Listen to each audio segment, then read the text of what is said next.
But if you want to get maximum value, do not wait till the last minute. If you want to get minimum value for your business, wait till the last minute. Yeah, just curious. So if someone is getting to the point where they think they might be wanting to sell their business in 2 to 3 years, what are some of the more common things that you have them do? Is it cleaning up the books? Is it making sure that revenues are where, I mean, what are those? And I know every business is different, but typically what are those key things that a business owner should be trying to do? Yeah, I would say the financials are a big part of it. A lot of companies have real issues with their financials. Michael, can you sell businesses that don't turn profits? Yeah, I sold a business that last month or month and a half ago that was $400,000 in the hole, and sold it for $100,000. It was in the red.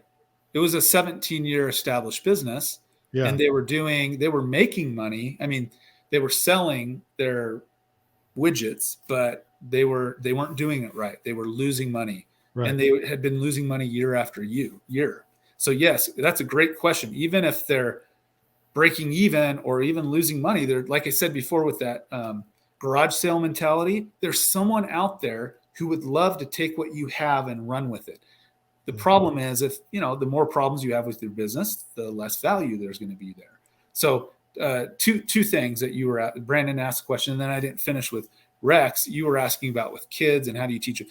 I've got a ton of businesses like under $100,000. I've got a handful that are under $50,000.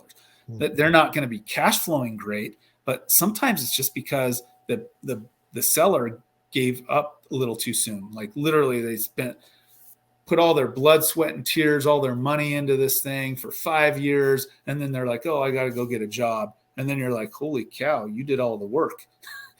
When I say I consult with people sometimes to not sell, that's what I'm talking about. I compare it to pushing that boulder up the mountain, and people. That's why 95% of businesses fail in the first year, and 99% fail within 5 years, is because most businesses just aren't cash flowing enough, fast enough.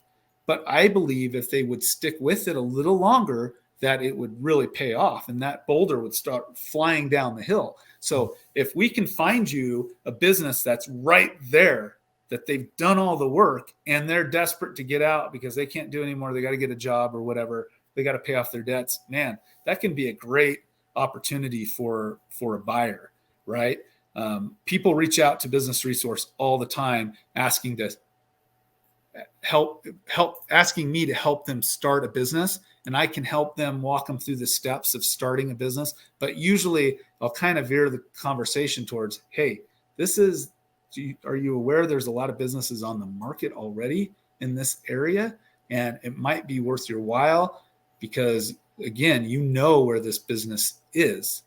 You can count on it. It's month after month. You're going to have to pay money for it. But when you start a business on your own, you're going to spend a lot of money anyway. And like I said, all your time and blood, sweat, and tears and, mental. So in most cases, in my opinion, if you can find a business that's ready to sell, that's in good shape, maybe it's not where it should be, but it's cheaper.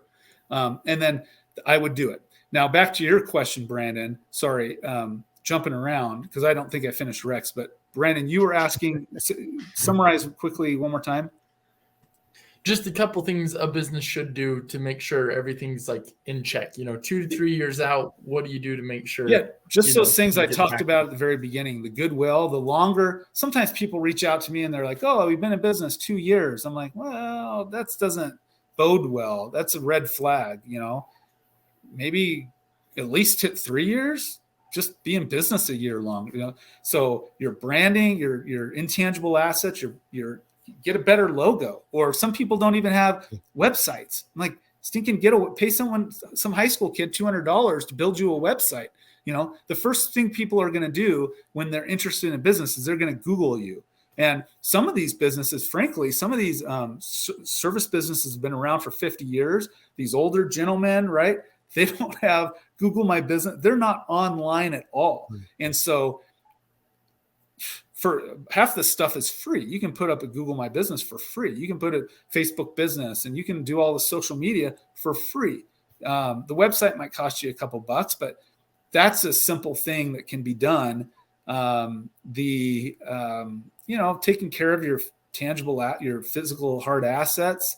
Really the financials, I'd say, are the big one. If we have enough time in advance, and that lends itself to what you're doing, obviously, talk to a financial planner who can look at this and say, oh my gosh, you're miscategorizing this really, because at the end of the day, what you want is you want to minimize expenses and you want to maximize profits. What a lot of these businesses are doing is they're trying to mitigate their taxes. And so they're expensing everything they can, right? And then their taxes show that they made $5,000 last year. But that's why we go off of what I called the SDE, the seller's discretionary earnings. So we have to backload all that and say, no, look, they did a home improvement project. They went on this trip. They got their really daughter's braces. Yeah. And even cash. Some of these businesses, like tow businesses, they do a lot in cash.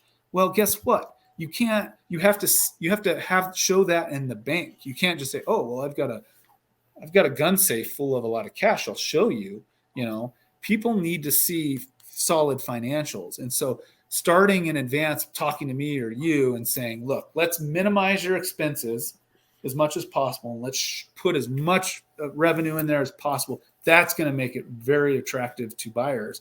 Whereas a lot of these people who contact me last minute, it's just like a nightmare trying to fix their financials, and try to walk people through what's really happening, what their owner's compensation truly is.